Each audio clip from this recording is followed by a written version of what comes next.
My name is Mike Moon. I'm the Director of Sales. I'll be one of your hosts today. I also want to welcome our co-host, Emma Finn. Emma is our Communications and Training Coordinator. We also have Catherine Carnitz on the Zoom controls today. And then lastly, we have today's expert and LunchAssist founder, Jen McNeil. Also, a shout out to the rest of the LunchAssist team that are listening on the call today as well. We also want to give a special thanks to all of our customers for continuing to support us. It makes what we're doing possible here. If you're joining us today and you're not a current LunchAssist Pro member, please stick around until the end of the call today to find out about some of our offerings and how you can join. Some quick instructions. Please put any questions you may have in the chat. We'll attempt to answer those during the Q&A session. So now I'm going to go ahead and pass it over to Emma, and let's get started. Thanks so much, Mike, and welcome everyone. It's great to see you all today. Well, as Mike mentioned, we're just going to start right into it. So today, Jen and I are going to be talking about Community Eligibility Provision. Say that 6 times fast. More commonly known as CEP, and Provision 2. Now, I know there have been some recent federal changes that we'd like to go over, but first, Jen, I'd love for you to just explain to us, what is CEP? Yeah, happy to, and welcome again, everyone. So happy to be gathering here with you all again. Yeah, just so nice to get together. So CEP stands for Community Eligibility Provision. And basically, this is one of the 2 most common federal provisions, as they call them, that basically allows schools to serve meals at a federal level for free or at no cost to all students, regardless of their individual eligibility. So it's really cool. It's been around, gosh, I think for about 10 years or so. Someone correct me in the chat. I can't remember when CEP was authorized. But it's really great because there's not a very heavy administrative burden. It really takes away a lot of the red tape that you have to deal with when operating a school meal program when you operate CEP. And it uses a formula called the ISP, or the Identified Student Percentage, that basically takes your direct cert, homeless, migrant, foster, extended eligibility, Head Start, those lists basically of students that are directly certified, and then divides it by your total enrollment, and that gives you your ISP, and it tells you if you qualify or not, and your federal reimbursement is sort of based on that. And then the cool thing is that schools can apply individually, or you can have your district, your whole organization apply as a whole, or you can do groups of schools. So you can kind of play with these percentages to see what the best option is for your district. Yeah. Interesting. That is really interesting, actually. And then, so that's CEP. What is Provision 2? Yeah, so Provision 2 is it's been around for longer. So it's also one of the federal provisions. So there's basically 2 that people utilize, CEP and Provision 2. And Provision 2 has been around for longer, and it's a same kind of same but different, right? So Provision 2, you still have to collect applications in your base year, but then after that, you can offer, and actually in your base year, once you apply for this provision, you can offer meals at no cost to all students. And this is in all states, even those without universal meals, right? But in the base year with Provision 2, you still have to kind of operate a little bit like business as usual with meal applications and verification. So it's a little heavier administrative burden because you have to collect those meal applications in that base year. But then you don't have to collect applications again for between 4 and 8 years, depending on if you get an extension. And then yeah, basically you can get, oh yeah, like Lucy said, the base year plus 3, then renew. Yeah, exactly. So yeah, it's really nice. And again, it's individual school level. So you can apply for Provision 2 just for specific schools, or you can apply for Provision 2 for your whole agency. And the cool thing about Provision 2 is there's no minimum threshold. So you could have a school that's 3% free and reduced, and they could apply for Provision 2. There's no minimum amount that you need to qualify for that.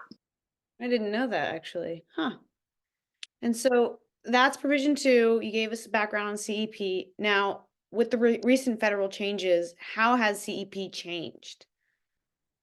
Yeah. So you might remember, some of you on the call, like this time last year, there was a proposed rule that we were commenting on, kind of at the same time as the meal standards. There was a CEP proposed rule, and then that was finalized in October of 2023. So basically, what the big change was is that ISP, that like percentage of your direct certified students, right? That has been lowered at the federal level. So essentially, schools now can opt in to CEP if they have an ISP of 25% or higher. So it used to be 40% and now it's 25%. So it basically just means more schools across the country will be able to opt in to CEP for this upcoming school year. Okay. But then the rate of reimbursement, has that changed as well? So that's the tricky part. No, it hasn't. So the reimbursement rate did not change, and so that would literally be an act of Congress, right? So USDA did what they could by changing the threshold that people could opt into CEP at, but they weren't able to change the multiplier. So as you can see here on the screen, there's this multiplier 1.6. So you take the way reimbursement works at the federal level is that you've got the ISP, you multiply it by 1.6, and then the meals, that's the percentage of meals served that get reimbursed at the federal free rate. The Got it. rest of the meals served only get reimbursed at the paid rate, which is pretty low. So at the federal level, like if you have a 25% ISP, only 40% of the meals are going to get reimbursed at the free rate, and the rest would be at the paid rate. So that's not going to be super financially viable for people in states like that don't have universal meals.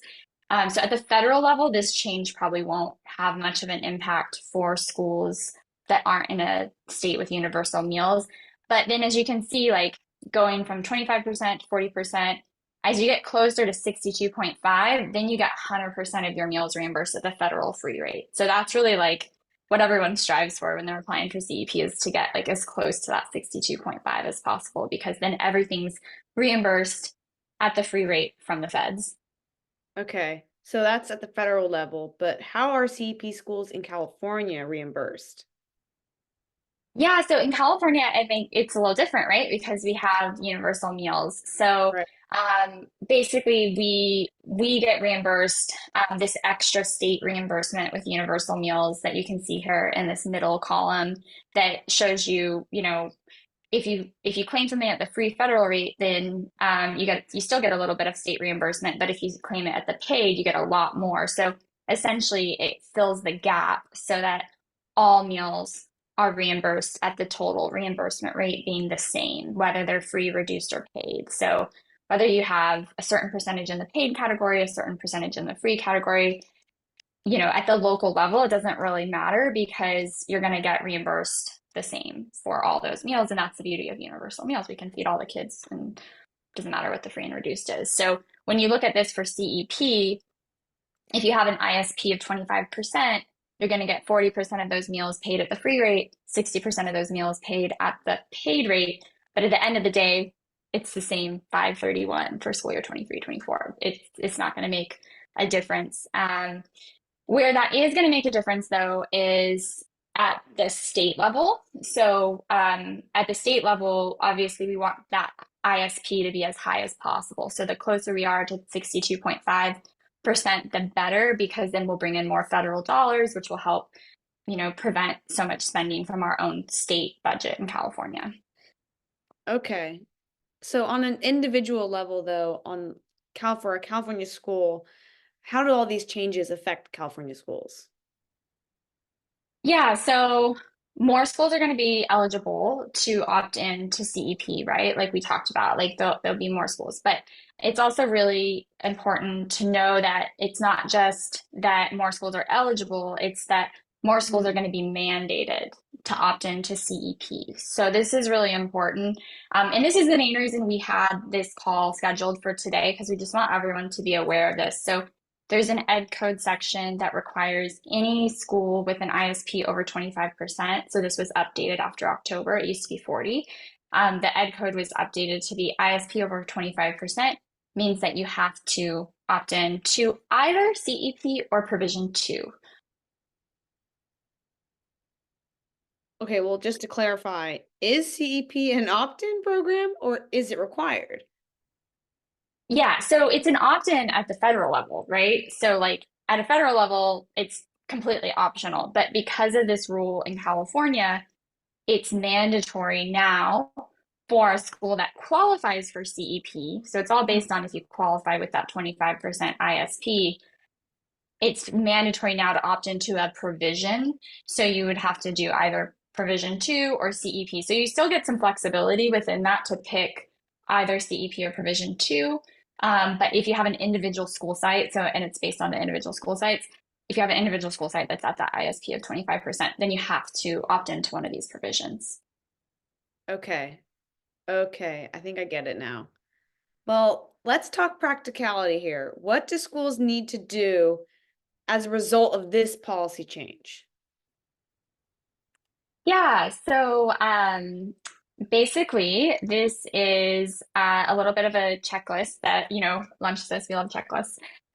So we kind of created this as something that you can use as a guide to know sort of what to focus on for the time being, right? Like it's March 14th. What do we need to do to kind of make sure that we're doing everything we can to get ahead of this? So I think the big thing is to make sure you're getting your direct certification data organized for school year 23-24. So when we're applying for school year 24-25 CEP, we're going to be using data from April of 2024, but that's everyone who's been directly certified since July 1st, 2023. So basically everyone who's been directly certified or certified as homeless, migrant, foster, runaway, Head Start, all of those kiddos, we want to get all those lists together for all of our school sites. And then on April 1st, we want to download all of our enrollment as of April 1st. So like a snapshot of our district enrollment. And then the direct cert from CalPADS, we can actually use the April 2nd direct cert list. So, but that's usually not available till about April 8th. So just have that on your radar to like get that when it's available from CalPADS. And then basically what you're going to want to do is check the ISP for all of your sites, right? So kind of just, even if it's like a back of the envelope, like go through and check like what sites are in that ballpark of 25% or higher. And that's going to give you a good idea of what you need to do. So then you'll kind of have to decide like, do you want to do CEP or provision 2? What's the deal? Like, what's your preference for next school year? Because you're going to have to pick one of those. And I do like to kind of think about it too. Like, do you want to just do certain sites, or is there something that you could wrap the whole district into the same program district wide? That's usually ideal to have the same provision running district wide. So that may influence someone's thinking. So kind of just start thinking about that stuff in April and then discuss with your superintendent CBO. I always think these decisions shouldn't be made in a silo, especially because for nutrition services, like we're going to get reimbursed the same pretty much with either program. So kind of involve your higher ups to be like, okay, like I got to do this, but do you guys have a preference? Like talk to them about it. Make sure that you're not going to get blamed for picking the wrong program or something. Right. um, yeah, I mean, can this all happen. seems like a lot to remember. I mean, this is a laundry list.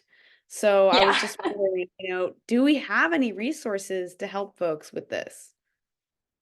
Yes, we do. So we definitely have some good resources. So I had one that was just up on the screen, and we'll throw this in the chat to you all, which is the data checklist for community eligibility provision. That'll help you kind of like run through all that stuff I was rattling off really quickly to get your data together. And then there's another one that will help you have those conversations for like with your CBOs and higher ups, and even just your own kind of thinking. So this chart is a comparison chart that we've been building. It's actually a 4-page chart, and it'll take you through, standard claiming by free, reduced, and paid, provision 2, how the ins and outs of all the programs, CEP, and then it has links to like where you can learn more as well. So it's a great resource. Oh, thank goodness. Thank you so much. And that's really helpful. We've talked a lot about CEP today, but now I'm kind of wondering, what about provision 2? Why would someone opt for provision 2 instead of CEP? Yeah. So, oh, you know what? I missed the last. If we go back one slide, I just want to mention there's also this other resource, and I'll throw this in the slide as well, or in the chat as well. So there's Mm, a great like CEP application video and data analysis tool that we created in partnership with No Kid Hungry. So um, this video will really show you how to do your CEP application, and this is a great tool. So, and this is a video that you can watch. And then No Kid Hungry had us like a great CEP work group that they did, I think in 2022, but it's still relevant, you know, like all the videos they have as a playlist on YouTube. So check these out as well. These are great resources. oh, that's awesome. And yeah, can we just go back to the provision 2 comparison here? I'm still a little lost. I'm just wondering if you could tell me why someone would opt for CEP instead of provision 2 and vice versa. Yeah. So basically, and I'd love to hear like from those of you on the call too, like if you've kind of made that decision, what made you pick one or the other if you've gone through this already. So provision two, I think it's a great option for schools that aren't eligible for district-wide CEP. So in general, CEP is going to be like a lower administrative burden, less paperwork, just easier. It's a more difficult application up front because you have to put a lot of data together for CEP. But then Mhm. once you've got it all together, it runs much more smoothly. So, um, but provision two is a good option if you don't have the ability to qualify district wide for CEP because all school sites are eligible for provision two. So let's say you only have like 2 or 3 school sites that are going to be qualified for CEP. Um, then you might want to look into doing provision two instead of CEP Hmm. because basically then you can do the same program district wide because it's always just really hard to have like 3 schools on CEP and then the rest on meal applications. So if you wanted to instead, you could be like, I'm just going to do provision two district wide and then I'm covered. Yeah. Okay, that makes a lot more sense now that I'm seeing them side by side in full spectrum here. And it sounds like California's really got it going on, just in general with our universal meals program. So that's kind of all the questions that I had for our chat today. So I'm going to turn it back to Mike to close us out before we open it up to Q&A. Yeah, awesome. Thanks, Emma. Yeah, and before we do get to the Q&A and how to access the follow-up resources and the webinars from this call, I do want to talk a little bit about our services real quick. Just for those of you that maybe weren't here last week, this is something I'll be doing, every week. But we know you guys, school nutrition directors, y'all are some of the busiest people we know. There's only so much time in the day, so the LunchAssist Pro membership, it saves you time and increases your capacity by offering on-demand training, curated resources, and a professional standards tracking tool for you and your entire staff all in one place. Again, we also offer some add-on features like access to our Spanish video library, as well as our AR bootcamp. All of this is really designed to help you build a stronger nutrition department without the stress, right? That's what we all want. We also offer one-on-one consulting services to our California districts as well with our team of school nutrition experts, again, most of whom are former auditors. By the way, I do want to mention as well, again, LunchAssist services are an allowable use of your KIT funds. In fact, we've had several districts recently purchase multi-year memberships with us to access LunchAssist Pro to make use of their KIT funds before the deadline. You can either use KIT funds or you can use your regular cafeteria funds on any of these. If you are interested, one thing to keep in mind, we have seen it does take around 20 to 30 days for districts to get this approved. So with the 2021 KIT funds deadline coming up in June, it might be a good idea to connect with us sooner rather than later. If you do want to schedule a call with me, you can reach out to me directly at my email address. It's at mike@lunchassist.org. Now, as far as the recordings go, I know many of you want to access the recordings from today's call. For those of you that are current LunchAssist Pro members, we're not doing it directly right now, but we will be adding a new section to the LunchAssist Pro library that's going to have all the webinars in there. We're going to create quizzes off of them. so that they can be rewatched by your staff. You can get CEUs from them, also resources that will directly link to those as well. So that'll all be accessible in our training library. The recordings from today will also, for anybody that's not a member, they'll be available on YouTube, and we're also going to put a link to them in a follow-up email that you'll be getting from us. I do want to remind everybody again to try and join us again next week, Thursday, March 21st, again, 2 p.m. Pacific time. We'll be focusing on one of our biggest area of expertise, which is administrative reviews. So thanks again for joining us. This concludes the regular 30-minute portion of our call. For those of you that need to hop off, feel free to. Anyone that wants to stick around, we are going to stay for our live Q&A discussion now. Probably be on for another 15 or 20 minutes or until we run out of questions to ask, whichever comes first. So Emma, I'm going to go ahead and let you take it over again from here.